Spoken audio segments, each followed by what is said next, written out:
You ever been in a picture-perfect moment and realize you're just a background character in someone else's lie? Yeah, that was me, Travis, standing in front of a three-tiered cake that probably cost more than my car payment, holding a smoke cannon like I'm about to launch a gender reveal into orbit, wearing a dad life t-shirt like a damn fool who actually believed he was about to be a dad. And then he walked in, with roses, red ones, because apparently this wasn't just my first gender reveal. It was also my last. He said, "Why didn't you tell me we were having a boy?" Let me back up. Everything was orchestrated down to the playlist. Beyoncé for empowerment, then Boys to Men for nostalgia. Then boom, the cannon goes off and blue smoke everywhere like we're announcing the birth of the next Avatar. Her mom cried. Real tears. The kind you save for weddings and graduations, not for finding out your daughter's been running a reproductive reality show. Her dad dabbed his eyes with a napkin that had "Baby Makes 3" printed on it. 3. What a joke. We were looking at more like "Baby Makes 5" if you count all the potential fathers in attendance. I fist-bumped the OBGYN because, yes, we invited her too.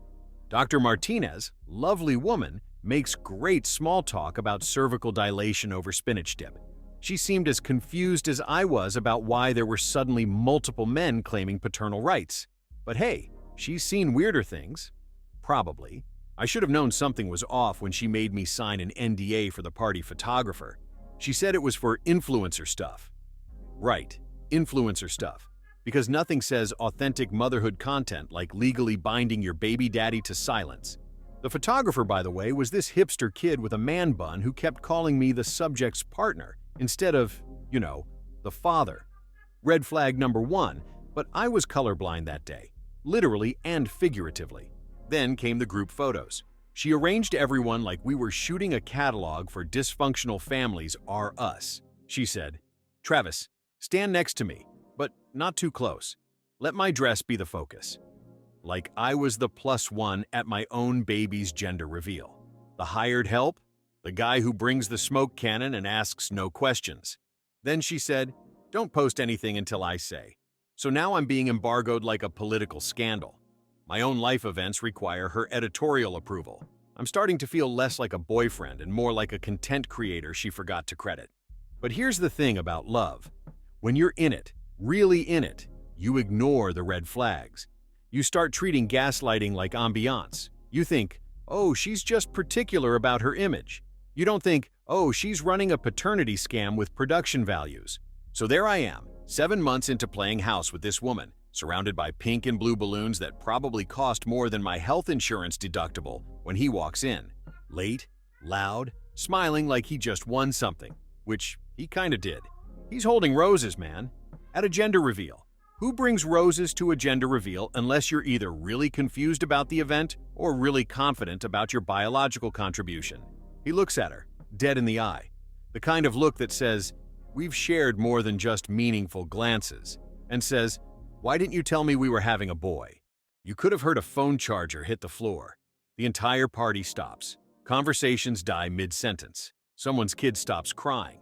Even the playlist seemed to skip.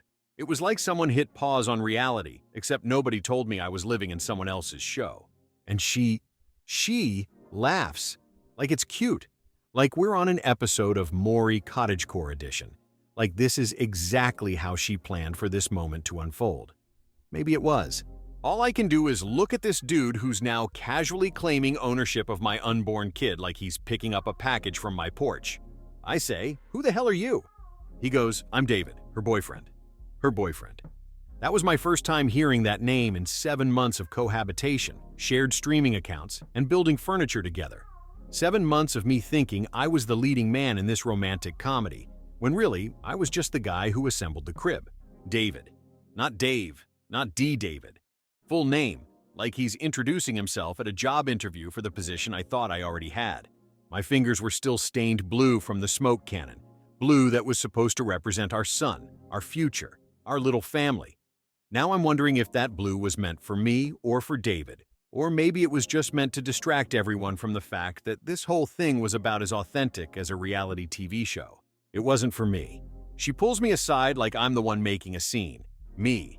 The guy who just found out he's been playing house while she's been playing house with David and possibly others in some kind of domestic timeshare situation. She says, "Let's not do this here. We'll talk after." Talk after what? After the fake maternity shoot? After the balloon arch gets posted to her Instagram story with captions about blessed and grateful? After David cuts the cake that was supposed to celebrate our journey into parenthood? So I asked the only question that mattered. Am I the father? And she paused. Not cried, not denied, not explained. She just paused, like she was scrolling through her mental Rolodex of potential answers, trying to find the one that would cause the least damage to her carefully curated narrative. That pause was a punch to the throat with a velvet glove. I walk back to the party and everyone's staring. Her friends look nervous, like they've been accessories to a crime they didn't fully understand. They're doing that thing where they pretend to be busy with their phones, but really they're recording everything for later analysis. My mom? She's still dancing, holding a mocktail, telling people I finally settled down. If only she knew I was settling in, into a role I didn't audition for, in a play I didn't know I was in, with a script nobody bothered to give me. My dad's talking to David now. David. They're bonding over craft beer like old friends. Like David wasn't just introduced as the other potential father of his grandchild. My dad's treating this like a networking event. So David, what do you do for work? Oh, you think you might be having a baby with my son's girlfriend? Small world. So I do something stupid, petty, public, pointless. I grab the mic the DJ was using for shout-outs and family dedications. The DJ, by the way, was this guy named Gary who kept playing songs about family and commitment. Real ironic playlist for what was apparently a paternity mystery dinner theater. I say, quick announcement, if anyone here is sleeping with my girlfriend, raise your hand. The silence was deafening. Then, slowly, like a really depressing game of Simon Says, someone did. Not David, he was already established. Someone else, a guy named Sean, her photography partner. The one who'd been taking those artistic maternity shots every Thursday. Turns out, those weren't just professional collaborations. Sean raises his hand like he's volunteering for the world's worst trivia question. He says they had a thing last month, but he thought they were open. Open. Like she was a 24-hour diner and everyone was welcome to order off the menu. You know what else was open? My damn calendar every Friday when she said she had prenatal yoga. Turns out, prenatal yoga happens in Sean's guest house, and it involves a lot less downward dog and a lot more... Well, you get the picture.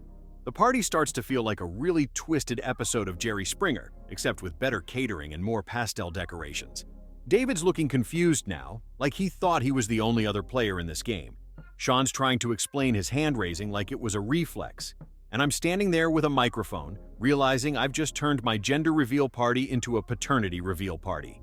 Her mom tells me, "Don't make this about you," which is funny, because the only thing that wasn't about me that day was the baby. Everything else, the lies, the deception, the carefully orchestrated performance, that was all about me, about keeping me in the dark while she juggled multiple relationships like she was running some kind of romantic circus. The party ends in whispers and awkward goodbyes. People leave their gifts, onesies and stuffed animals for a baby that might not even be genetically related to anyone at the party. It's like leaving flowers at a funeral for someone who turned out to be alive and living in Florida. David leaves with his roses still in hand. Sean disappears like he was never there, which honestly might have been for the best. The photographer keeps taking pictures because, apparently, family drama makes for great content. We get a paternity test. 2 of them, actually, because why do anything simply at this point? I swab my mouth like I was auditioning for the world's most depressing game show. The kind where everyone loses and the prizes are just emotional trauma and trust issues. David did the same. Sean initially refused, then agreed when she threatened to post those artistic photos online. The wait was 48 hours for the results. Longest 48 hours of my life. Felt like I aged a decade, lost 3 friends, and rewatched every bad decision I made since middle school.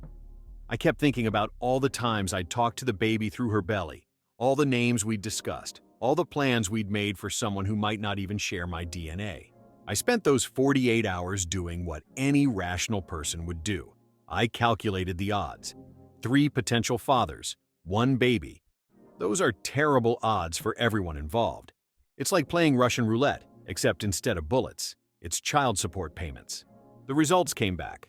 I wasn't the father, neither was Sean. David hit the genetic lottery.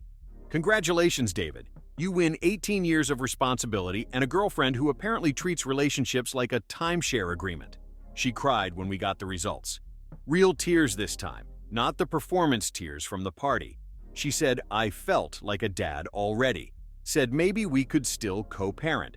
Like I was an unpaid intern in her domestic fantasy. Someone who could provide the emotional labor without any of the actual legal rights or biological connections. She wanted me to stay involved, to help raise David's kid, to be the fun uncle, the backup dad, the guy who shows up for school plays and birthday parties but goes home alone. I laughed, hard. The kind of laugh that breaks something on its way out. The kind that echoes in empty rooms and makes other people uncomfortable. I packed up my stuff, what little I had left after 7 months of nesting. The nursery we'd painted together, the crib I'd assembled with nothing but determination and Allen wrenches, all the baby books I'd been reading to prepare for fatherhood. I left it all there, a monument to my own stupidity. I didn't slam the door. I didn't yell. I didn't make some grand dramatic exit speech. I just left her with the same silence she gave me when I asked, "Am I the father?" Sometimes the most powerful thing you can do is give someone exactly what they gave you. But before I walked out, I took something. The Dad Life shirt. She said it looked good on me when I first put it on for the party. She was right, just not for the reasons she thought. Now when people ask if I have kids, I just say, not yet.